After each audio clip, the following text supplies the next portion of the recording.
एक असे जंगल जे माणसाच्याही आधी, अगदी हिमालयाच्याही आधीपासून अस्तित्वात आहे. ते तेव्हाही अस्तित्वात होते जेव्हा खंड वेगळी झाली आणि एका नवीन जगाची निर्मिती झाली. हे एक जिवंत जीवाश्म आहे. संशोधकांना पश्चिम घाटात काही निवडक ठिकाणी मिरिस्टिका स्वॅम्पचे विखुरलेले पट्टे आढळले. इथल्या माणसांनी मात्र गाव वसवतानाच या जंगलाला देवराई म्हणून संरक्षित केले होते. असं म्हणतात की या जंगलातून आध्यात्मिक ऊर्जेचा, स्पिरिच्युअल एनर्जीचा एक झरा वाहतो. या झाडांत आणि इथल्या पाण्यात एक अलौकिक दैवी ताकद आहे.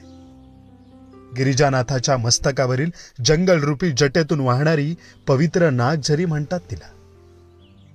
निसर्गात देव शोधणाऱ्या माणसांनी ही जागा आजपर्यंत जशी जपली तशी ती यापुढे आपणही जपायला हवी.